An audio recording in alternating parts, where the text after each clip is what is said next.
علم सीखोगे तो तकदीर संवर जाएगी, इल्म सीखोगे तो तकदीर संवर जाएगी, जिंदगी वरना अंधेरे में गुजर जाएगी। हमेशा इल्म के लिए मेहनत करनी चाहिए। इल्म ज़िंदगी में बहुत ही अहम है। इल्म के बगैर सारी दुनिया हमारे और आपके लिए तारीकी है। जिसकी ज़िंदगी में इल्म नहीं है तो समझ लीजिए कि वो जहालत की ज़िंदगी गुजार रहा है और जहालत की दुनिया अंधेरी है। इल्म का सीखना और सिखाना ये हम सब के लिए ज़रूरी है। अल इल्मु ला युअतीका बअदहु हत्ता तुअतियहु कुल्लक। इल्म एक ऐसी नीमत है, इल्म एक ऐसी चीज़ है, इल्म एक ऐसा कीमती सरमाया है कि अगर हम सब अपना सब कुछ उसके लिए खपा दें, सब कुछ उसके हासिल करने के लिए खो दें, सब कुछ इल्म को हासिल करने के लिए ख़त्म कर दें, अपनी सारी पूंजी ख़त्म कर दें, लेकिन फिर भी इल्म जानते हो क्या कह रहा है? अल इल्मु ला युअतीका बअदहु हत्ता तुअतियहु कुल्लक। अगर आप पूरा खर्च कर देंगे, सब कुछ इल्म को दे डालेंगे उसको हासिल करने के लिए, तब हो सकता है कि थोड़ा सा आपको हासिल हो जाए, थोड़ा सा आपको मिल जाए। तो अगर जिस तरीके से मेहनत की जा रही इल्म के लिए, जिस तरीके से पढ़ा और पढ़ाया जा रहा है, ये अभी बहुत ही कम है। उसके लिए और मेहनत करने की ज़रूरत है और सीखने की उसकी ज़रूरत है।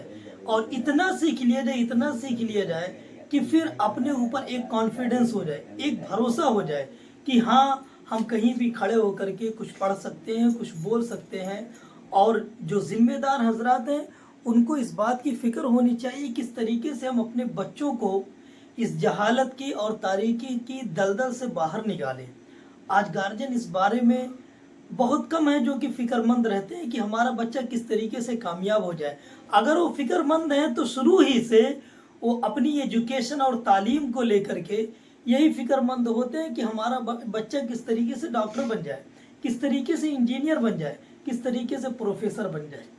तालीम कोई भी हो, एजुकेशन कोई भी हो, कहीं पर भी किसी चीज़ की ममानात नहीं है, मना नहीं किया गया है। लेकिन हम अपने बच्चों को सबसे पहले जो तालीम दिलाएं, सबसे पहले जो चीज़ सिखाएं, वो अपने दीन को, अपने इस्लाम को, इस बारे में अपने बच्चों को तालीम दी जाए, इस बारे में अपने बच्चों को सिखाया जाए, इस बारे में अपने बच्चों को पढ़ाया जाए। कम से कम अपने बच्चों को, अपने औलाद को इतना तो सिखा ही दिया जाए कि घर में अगर किसी का जनाजा उठ रहा हो तो बच्चा कम से कम जनाजा तो पढ़ा सके। अगर जनाजा नहीं पढ़ा सकता है, आपने उसको आलिम नहीं बनाया है, आप उसको हाफिज नहीं बनाया है, इस लायक नहीं बनाया है कि वो ईसाले सवाब कर सके, इस लायक आपने नहीं बनाया है कि वो जनाजे की नमाज पढ़ा सके, लेकिन कम से कम इतना तो सिखा दीजिए कि वो जनाजे में पढ़ी जाने वाली दुआएं जो हैं वो तो सीख ले। ईसाले सवाब करने का उसको सलीका और ढंग तो आ जाए।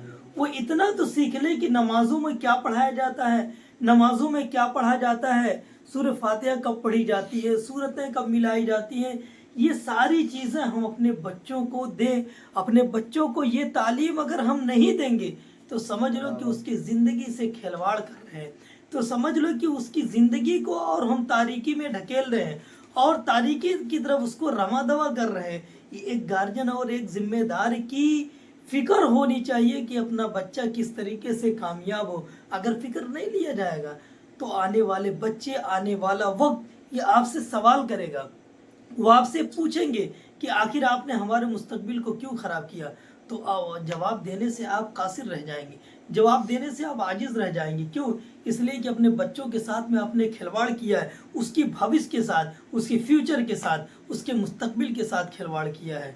इसलिए अपने बच्चों को तालीम देने की फ़िक्र करें और उसके लिए एक बेहतरीन स्कूल, एक बेहतरीन मदरसे के और उसके साथ साथ एक बेहतरीन टीचर और उस्ताद और मुअल्लिम की जो खोजने की और जो तलाश करने की ज़रूरत हो, ऐसा हो जो अपने बच्चों को तालीम और तरबियत दोनों चीज़ें साथ साथ में दे सके। अल्लाह हम सबको इल्म नाफ़िया